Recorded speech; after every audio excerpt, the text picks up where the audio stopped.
তো বন্ধুরা, সবাই তো অনেক রকম করে পাট শাক খেয়েছো। আজকে আমি করেছি পাট শাকের টক।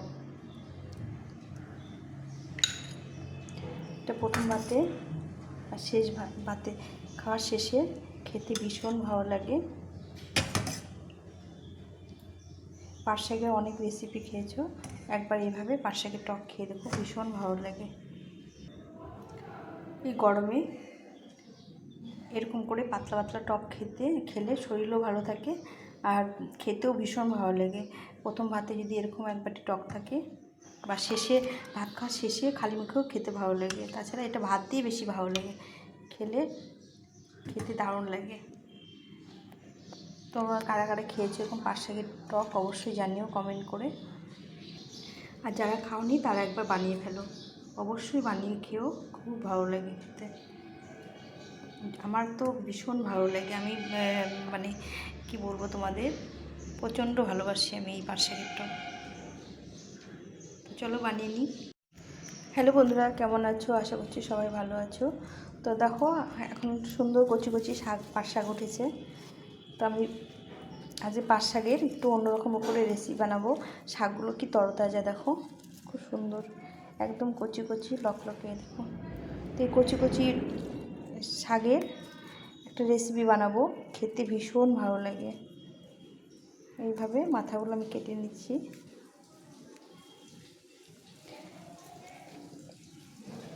একটু বেছে বেছে কচি কচিগুলো নিতে হবে। তো সবই কচি, গোড়া মানে মাথা থেকে যে পাতাগুলো হয় সেগুলো নেব। এইভাবে কেটে নেব, সব বেছে ধুয়ে নেব। তো বন্ধুরা দেখো, আমি শাকটাকে ভালো করে বেছে নিয়েছি। সুন্দর শাকগুলো একদম কচি কচি, একটু ডাঁটা সহ নিয়েছি, তাহলে খেতে ভালো লাগবে।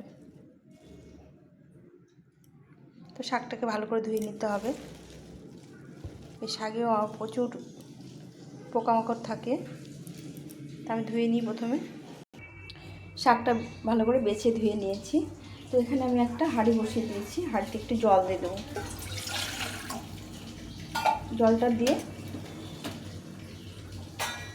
জলটাকে ভালো করে একটু ফুটিয়ে নিতে হবে। আর সামান্য একটু লবণ দিয়ে দেবো এর মধ্যে, একদম সামান্য লবণ দিয়ে দিলাম। জলটা ফুটে গেছে, এখন আমি এর মধ্যে শাকটা দিয়ে দেবো। জলটা এমন করে দিতে হবে যেন খুব একটা বেশি জল না হয়, শাক পরিমাণে জল দিতে হবে। শাকটা শুধু সেদ্ধ করে নেবো এর মধ্যে, একটু অল্প জলে ভালো করে একটু সেদ্ধ করে নিতে হবে। ভালোভাবে চেপে চেপে দিয়ে ঢাকা দিয়ে এটাকে সেদ্ধ করে নিতে হবে। শাকটা দেখো অনেকটা সিদ্ধ হয়ে গেছে, একদম নরম করে সিদ্ধ করে নিয়েছি। সুন্দর করে সেদ্ধ করে নিতে হবে, তাহলে খেতে বেশি ভালো লাগবে। শাকটা সেদ্ধ হয়ে গেছে। এখানে আমি একটু তেঁতুল ভিজিয়ে দিয়েছি, 2 কোয়া তেঁতুল ভিজিয়ে দিয়েছি। তেঁতুলটাকে ভালো করে ম্যাশ করে নিতে হবে, কাঠটাকে বের করে নিতে হবে। এটা একদম নতুন তেঁতুল, এখন এই বছর উঠেছে সেই তেঁতুল। আর এখানে আমি কয়েক কোয়া রসুন নিয়েছি। এখানে আমি কড়াই বসিয়ে দিয়েছি, কড়াইটা গরম করতে দিয়েছি। পরিমাণ মতো তেল দেবো, তেলটা খুব বেশি দেবো না, টকে তেল আর লঙ্কাটা কম খেতে হয়। তো আমি তেলটা একটু গরম করে নেব। তেলটা গরম হয়ে গেছে, এখন আমি দিয়ে দেবো শুকনো লঙ্কা। একটা শুকনো লঙ্কা ফাটিয়ে দিলাম, আর এই রসুনগুলো দিয়ে দেবো তেলের মধ্যে। একটু ভেজে নিয়ে রসুনগুলো হালকা করে একটু ভেজে নিয়ে দিয়ে দেবো এই যে 1 চামচ মতো সর্ষে নিয়েছি, কালো সর্ষে। সর্ষে চিনি করে উঠলে এর মধ্যে দিয়ে দেবো তেঁতুলের কাঠটা।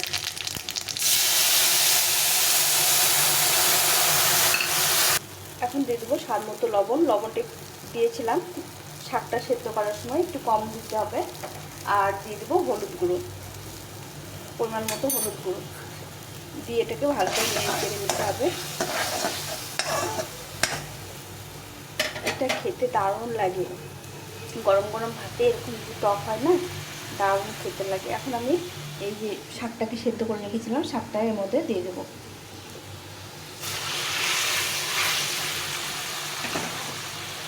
দিয়ে ভালো করে একটু মিশিয়ে নিতে হবে। তো বন্ধুরা, তোমরা কারা কারা খেয়েছো জানিও, আর না খেয়ে থাকলে একবার বানিয়ে খেও, খুব ভালো লাগে খেতে। শাক দিয়ে ভাত খাওয়া হবে।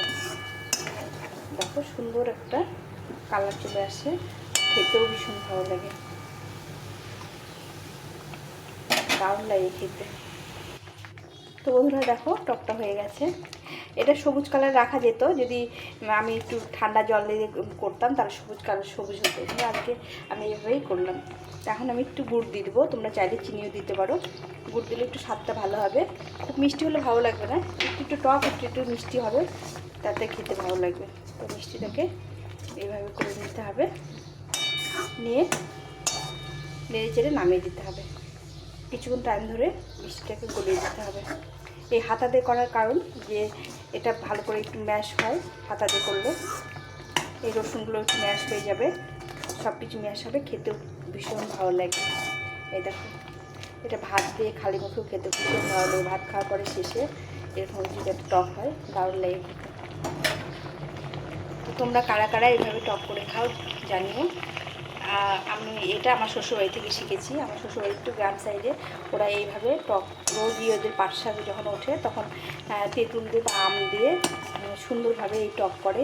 ওরা ভাতের শেষে এরকম করে একটা করে টক মানে রোজ দিন খায়, যে কোনো টক, না হলে টমেটো পুড়িয়ে বা টমেটো মাখা এরকম করে খায়।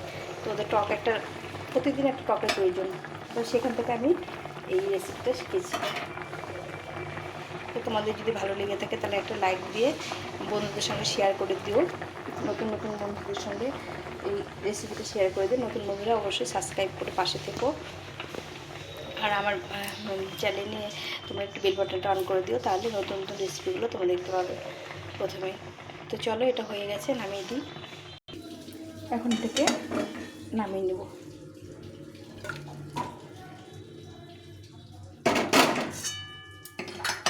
খুব শুকনো হবে না, একটু ঝোল ঝোল রাখতে হবে, তাহলে খেতে ভালো লাগবে। তা এখন রাখছি, সবাই ভালো থেকো, সুস্থ থেকো, টাটা।